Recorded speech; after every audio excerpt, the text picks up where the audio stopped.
خبر جو ہے وہ کہ زمیندار نے محنت کش کی مونچھیں اور بھویں مونڈ ڈالیں، اس پہ جھوٹا الزام عائد کیا گیا کہ یہ کام نہیں صحیح طریقے سے کرتا، اور یہ انہوں نے جو ہے نا سزا کے طور پر زمیندار نے اس کی مونچھیں اور بھویں مونڈ ڈالیں۔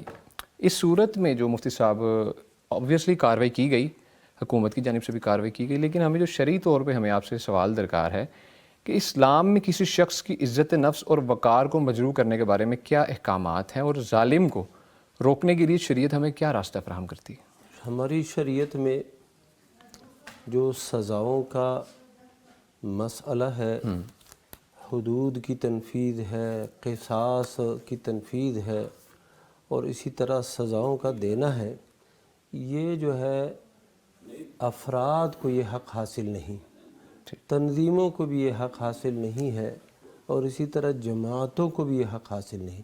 یہ حق سلطان کا ہے، یہ حق بادشاہ کا ہے، یہ حق حکومت کا ہے۔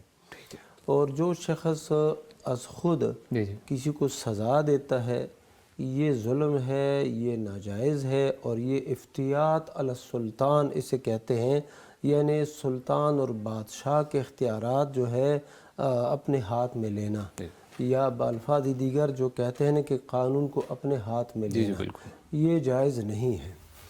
اور جو شخص ایسے کرتا ہے یہ ظلم کرتا ہے، اور یہ جائز نہیں ہے۔ کسی مسلمان کی توہین اور اہانت یہ شریعت میں ممنوع ہے۔ اللہ کے نبی صلی اللہ علیہ وسلم نے ارشاد فرمایا، کل المسلم علی المسلم حرام دمہ وعرضہ ومالہ۔ جو مسلمان ہے وہ سارے کا سارا دوسرے مسلمان پر اس کی عزت، اس کا خون اور اسی طرح اس کا مال یہ حرام ہے۔ اور اللہ کے نبی صلی اللہ علیہ وسلم نے حجۃ الوداع کے موقع پر بھی یہی فرمایا کہ جس طرح اس شہر کی حرمت ہے، اس مہینے کی حرمت ہے، اس دن کی حرمت ہے، اسی طرح مسلمان کی عزت، خون اور مال یہ بھی اسی طرح ہی حرمت والے ہیں۔ جائز نہیں ہے کسی کے لیے کہ اس حرمت کی پائمالی کرے اور اس کی توہین اور بے عزتی کرے۔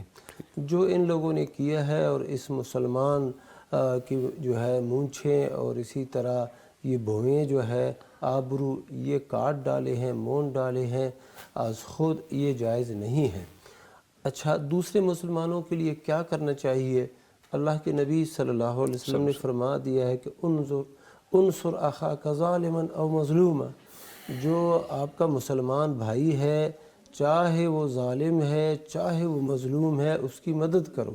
تو صحابہ نے کہا کہ اللہ کے رسول، ہمیں یہ تو معلوم ہے کہ ہمارا کوئی مسلمان بھائی مظلوم ہے تو ہم اس کی مدد کریں گے، ظلم سے اس کو چھڑائیں گے، لیکن ظالم کی مدد کیسی، وہ کیسے ہم کریں؟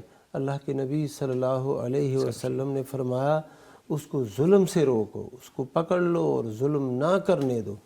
معاشرے کے اندر جو اکثر یہ امور واقع ہوتے ہیں اور ظلم کی جو صورتیں پیش آتی ہیں، ان میں سے ایک وجہ یہ بھی ہے کہ دوسرا مسلمان کہتا ہے کہ مجھے کیا، وہ اس دوسرے مسلمان جو ظلم کر رہا ہے اس کو یہ بھی نہیں کہتا کہ بھائی یہ ظلم ہے، یہ نہ کرو، وہ آرام سے اور خاموش ہو کے گزرتا ہے۔ تو اس سے دوسرے لوگوں کو جرأت حاصل ہوتی ہے اور کہتے ہیں کہ مجھے کوئی روکنے والا تو ہے ہی نہیں، بالخصوص جب اس کے پاس کوئی اسلحہ ہو۔ تو مسلمان کی عزت جو ہے وہ تو بہت عظیم ہے، اللہ سبحانہ و تعالیٰ نے اسے بہت وَلَقَدْ كَرَّمْنَا بَنِي آدم، اللہ تعالیٰ نے بنو آدم کو کرامت اور عزت بخشی ہے۔ اور دوسری ایک حدیث میں آتا ہے، عبداللہ بن عمر رضی اللہ تعالیٰ عنہما کی حدیث ہے کہ جو مسلمان ہے اس کی عزت اور اس کی حرمت کعبۃ اللہ سے بھی زیادہ ہے۔